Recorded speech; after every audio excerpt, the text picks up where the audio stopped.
Mtazamaji, leo tuzungumze mambo kadhaa ambayo hivi karibuni tumeendelea kuyazungumza, lakini jambo lingine limetokea huko Burkina Faso chini ya uongozi wa Rais Ibrahim Traore. Kapteni wa jeshi huyu ambaye hivi karibuni amenusulika tena kuuawa. Na nani? Kapteni Ibrahim Traore, walinzi wake hivi karibuni walipewa na waasimu wa Ibrahim Traore zaidi ya dola milioni 5 ambazo ni zaidi ya bilioni 10 za Kitanzania ili wamuue bwana Ibrahim Traore. Ikumbukwe kwamba Ibrahim Traore ili ni jaribio la zaidi ya mara 20 sasa, ambapo waasimu wa nchi ya Burkina Faso ambao amewazibia mianya yao wameendelea kumtafuta ili wamuue. Lakini ashukuliwe sana Urusi ambaye inaonyesha kwamba amepeleka vikosi vyake vya kumlinda pia bwana Ibrahim Traore katika nchi ya Burkina Faso, kwa sababu Ibrahim Traore yeye anasimamia maslahi ya nchi yake na maslahi ya Afrika. Ibrahim Traore amekuwa ni adui mkubwa sana wa mataifa ya magharibi, hususan Ufaransa ambaye alimuondoa katika ardhi ya Burkina Faso, hususan katika maeneo muhimu ya uchumi. Ikumbukwe kwamba Burkina Faso inategemea zaidi masuala ya uchumi wa madini. Kuna madini mbalimbali katika nchi ya Burkina Faso ambayo baadhi ya mataifa magharibi yalikuwa kinyonya ama kuchukua kwa kushirikiana na baadhi ya vibaraka wao ambao ni wa Afrika, ambao ni wa Burkina Faso wenyewe, jambo ambalo Ibrahim Traore yeye ameamua kulikataa. Na ikumbuke kwamba Afrika imekuwa kama dampo hivi la mataifa mengine ambayo yana viwanda. Hivyo ukiona kiongozi anayetaka kujenga viwanda katika nchi yake, mataifa ya magharibi yanakasirika sana. Ibrahim Traore ameendelea kulifanya jambo hilo, yani kujenga viwanda mbalimbali katika nchi yake na kupambana na makundi ya magaidi walioko katika eneo la nchi ya Burkina Faso. Na ikumbuke kwamba hawa magaidi wamekuwa wanajiita kwamba ni makundi sio ya Kiislamu, lakini kitu ambacho si kweli, kwa sababu hakuna Muislamu gaidi. Hakuna mtu ambaye anaabudu katika dini ya Kiislamu ambaye ni gaidi. Gaidi ni gaidi tu.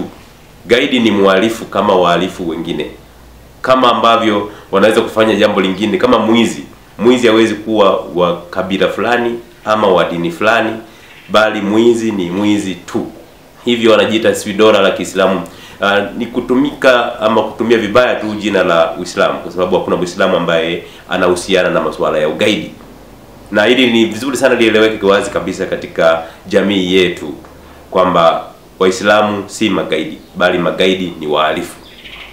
Nitaka kuliweka vizuri sana katika jambo hili kwa sababu kuna vikundi vinajiita si dola la Kiislamu, kitu ambacho si sawa. Na huko Burkina Faso yako makundi hayo yanajiita madola ya Kiislamu na kufanya uhalifu ndani ya Burkina Faso, ambayo Ibrahim Traore ameendelea kupambana nayo kisawasawa, kuingiza mchanga katika vitumbua vinavyoonekana ni vyao, ambavyo wanavipata katika njia isiyo sahihi kwa ufadhili wa mataifa mengine hasa ya kimagharibi.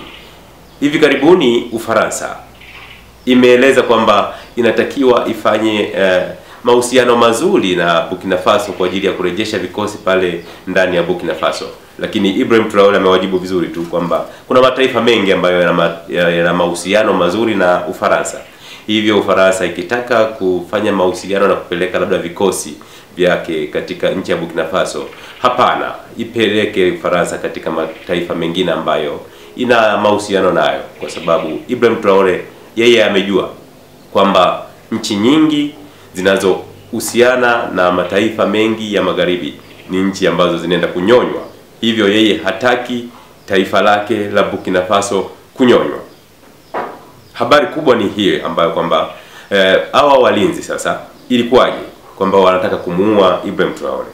Hawa walinzi inaonyesha kwamba walikutana na baadhi ya watu maasimu wa Ibrahim Traore, wakawaambia watawapatia fedha pamoja na risasi za kwenda kumuua Ibrahim Traore kama wako tayari waseme.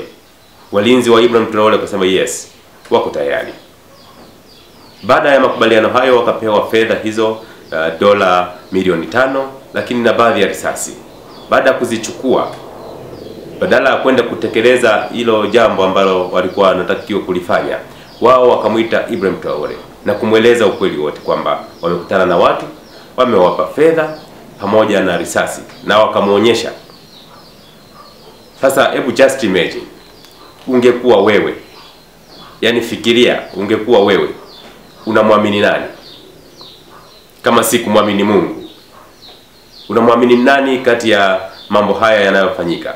Yani walinzi wako wamepewa fedha na risasi za kuja kukuua, wamekutana na hao wa simu wako, lakini wanakuja kukwambia kwamba sisi tumepewa fedha hizi hapa na risasi hizi hapa ili tukuue, lakini sisi kwa sababu ni waaminifu kwako hatutaweza kufanya jambo hilo.